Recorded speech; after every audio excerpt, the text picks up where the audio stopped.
Chapter 22. When the sun went down. When his head was out of sight, Colin turned to Mary. "Go and meet him," he said. And Mary flew across the grass to the door under the ivy. Dickon was watching him with sharp eyes. There were scarlet spots on his cheeks and he looked amazing. But he showed no signs of falling. "I can stand," he said. And his head was still held up and he said it quite grandly. "I told thee to, could as soon as to, stopped bein' afraid," answered Dickon. "And, this stopped?" "Yes, I've stopped," said Colin. Then suddenly he remembered something Mary had said. "Are you making magic?" he asked sharply. Dickon's curly mouth spread in a cheerful grin. "Tha's doin' magic, Tysel," he said. "It's same magic as made these air work out earth." And he touched with his thick boot a clump of crocuses in the grass. Colin looked down at them. "Aye," he said slowly. "There couldna be bigger magic than that there couldna be." He drew himself up straighter than ever.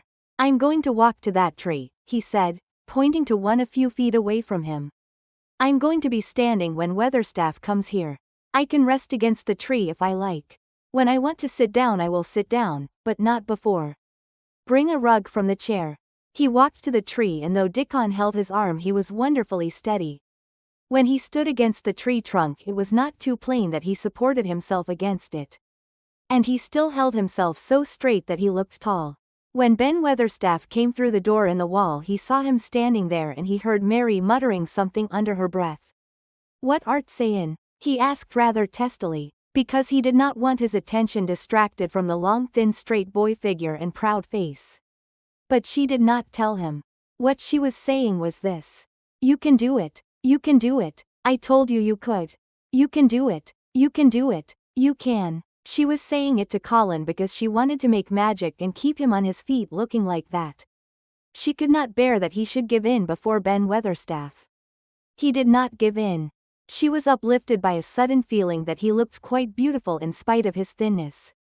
He fixed his eyes on Ben Weatherstaff in his funny imperious way. "Look at me," he commanded. "Look at me all over. Am I a hunchback? Have I got crooked legs?" Ben Weatherstaff had not quite got over his emotion, but he had recovered a little and answered almost in his usual way. "Not duh," he said. "Nout sort. What's duh been doin' with Tysel? Hidden out sight and lettin' folk think duh was cripple and half-witted?" "Half-witted," said Colin angrily. "Who thought that? Lots o' fools," said Ben. World's full o' jackasses brayin' in. They never brain out but lies. What did duh shut Tysel up for?" "Everyone thought I was going to die," said Colin shortly. "I'm not." And he said it with such decision Ben Weatherstaff looked him over, up and down and up. "Duh, die," he said with dry exultation. "Nout sort. Tha's got too much pluck in thee. When I seed thee put legs on ground in such a hurry I knowed was all right. Sit thee down on rug a bit young mester and give me thy orders." There was a queer mixture of crabbed tenderness and shrewd understanding in his manner. Mary had poured out speech as rapidly as she could as they had come down the long walk. The chief thing to be remembered, she had told him, was that Colin was getting well. The garden was doing it. No one must let him remember about having humps and dying. The Rajah condescended to seat himself on a rug under the tree. "What work do you do in the gardens, Weatherstaff?" he inquired. "Anythin' I'm told to do," answered old Ben. "I'm on by favor because she liked me." "She?" said Colin. Mother," answered Ben Weatherstaff. "My mother?" said Colin, and he looked about him quietly. This was her garden, wasn't it? Aye, it was that. And Ben Weatherstaff looked about him too. "She were main fond of it. It is my garden now. I am fond of it. I shall come here every day," announced Colin. "But it is to be a secret. My orders are that no one is to know that we come here. Dickon and my cousin have worked and made it come alive. I shall send for you sometimes to help but you must come when no one can see you." Ben Weatherstaff's face twisted itself in a dry old smile. "I've come here before when no one saw me," he said. "What?" exclaimed Colin. "When? Last time I was here," rubbing his chin and looking round. Was about 2 years ago. But no one has been in it for 10 years. Cried Colin. There was no door. I'm no one, said old Ben dryly. And, I didn't come through door. I come over wall. Rheumatics held me back last 2 year. Comin', did a bit o' prunin'. Cried Dickon. I couldn't make out how it had been done. She was so fond of it she was. Said Ben Weatherstaff slowly. And, she was such a pretty young thing. She says to me once, Ben, says she laughin', if ever I'm ill or if I go away you must take care of my roses. When she did go away orders was no one was ever to come nigh. But I come, with grumpy obstinacy. Over wall I come until rheumatics stopped me and, I did a bit o' work once a year. She'd gave her order first. It wouldn't have been as wick as it is if hadn't done it, said Dickon. I did wonder. I'm glad you did it, Weatherstaff, said Colin. You'll know how to keep the secret.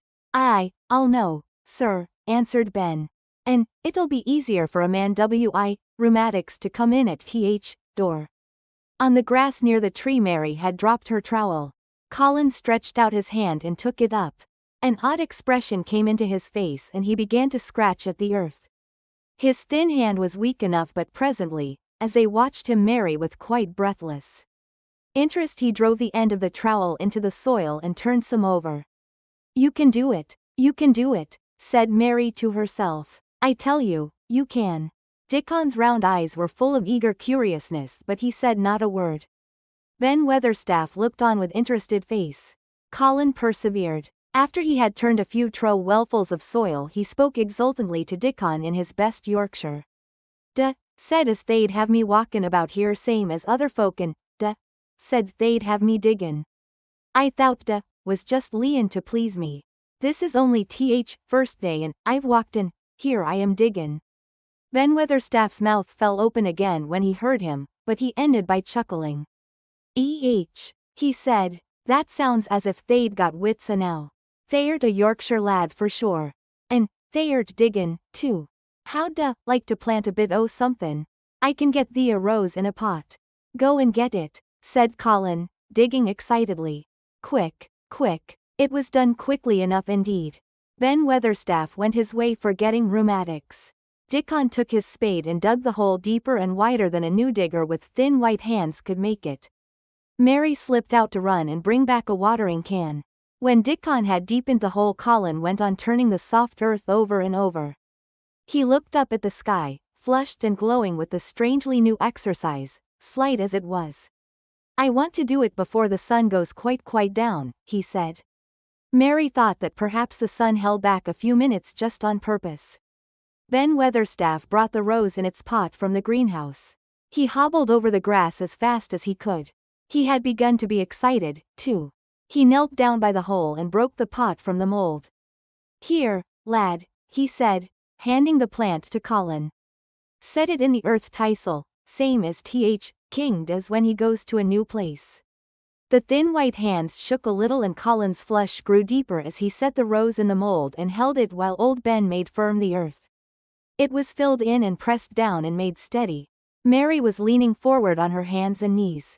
Soot had flown down and marched forward to see what was being done. Nut and Shell chattered about it from a cherry tree. It's planted, said Colin at last, and the sun is only slipping over the edge. Help me up, Dickon. I want to be standing when it goes.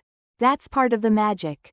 And Dickon helped him, and the magic or whatever it was so gave him strength.